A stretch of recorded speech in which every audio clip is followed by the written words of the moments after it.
నా లైఫ్లో ఇన్ని ప్రాబ్లమ్స్ ఉన్నాయి, దాన్ని ఎలా దాటాలి?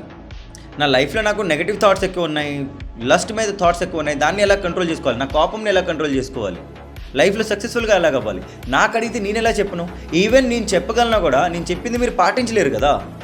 ఎందుకంటే మీ లైఫ్లో మీ ప్రాబ్లమ్ని సాల్వ్ చేయగలిగిన ఒకే ఒక్క వ్యక్తి, అది మీరు.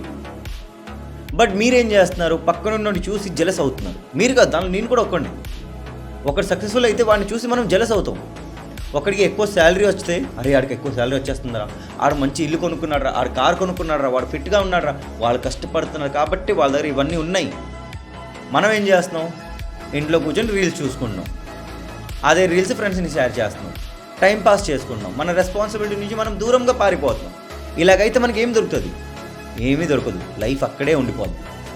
భగవద్గీత చాప్టర్ 5 శ్లోక్ నెంబర్ 6లో శ్రీకృష్ణుడు అర్జునుడు చెప్తున్నారు, పార్థ, సన్యాసం అంటే నీ రెస్పాన్సిబిలిటీ నుంచి దూరంగా పారిపోవడం కాదు, నీ లైఫ్ని ట్రాన్స్ఫార్మ్ చేయడం.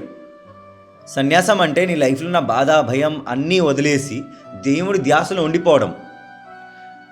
బట్ ఇప్పుడు క్వశ్చన్ ఏంటంటే, సన్యాసం వల్ల మనకి పీస్ దొరుకుతుందా? చూడండి, సన్యాసం ఉన్నా, కర్మం చేసినా, మీరు ఇప్పుడు ఎలాగున్నారో అలా బతికినా పీస్ అనేది దొరుకుతుంది. బట్ మీ ధ్యాస మొత్తం దేవుడిపైనే ఉండాలి.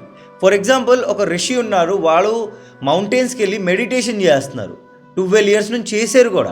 బట్ అదే సిటీకి వచ్చి వాళ్ళ పేషెన్స్ లూజ్ అయిపోయి, వాళ్ళ టెంపర్ లూజ్ అయిపోయి మనుషుల మీద కోపపడుతున్నారు. ఇక్కడ వాళ్ళ సన్యాసియా? కాదు. ఎందుకంటే వాళ్ళ ధ్యాస ఎప్పుడు దేవుడి మీద ఉండేదే కాదు. వాళ్ళు ఏదో ఫలితంని ఆశించారు, అందుకే వాళ్ళు సన్యాసం తీసుకున్నారు. బట్ అదే ఒక కర్మం చేసిన వ్యక్తి, వాడు మాత్రం వాడి ధ్యాసాన్ని దేవుడి పైన పెట్టుకున్నప్పుడు, డివైన్ నాలెడ్జ్ వాడి దగ్గర ఉంది కాబట్టి, వాడు చేసే ప్రతి కర్మం ముందు దేవుడు పేరు తీసుకుంటాడు, దేవుడినే ఉంచుతాడు కాబట్టి వాడు నిజమైన పీస్ పొందుతాడు.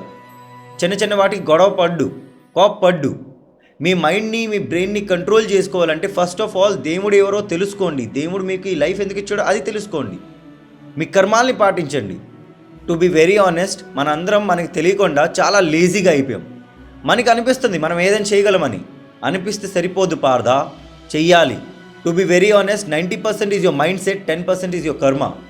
ఆ కర్మంని పాటించండి, లైఫ్ చాలా అందంగా మారుతుంది, నిజమైన సక్సెస్ దొరుకుతుంది. నెగిటివ్ థాట్స్ని దూరంగా ఉంటారు, లస్ట్ రాదు. కృష్ణుడు పేరు తీసుకోండి, మీకు నచ్చిన దేవుడు పేరు తీసుకోండి. సన్యాసస్తు మహాబాహో దుఃఖమాప్తు మయోగతః యోగయుక్తో మునిర్బ్రహ్మ న చిరేణాధిగచ్చతి.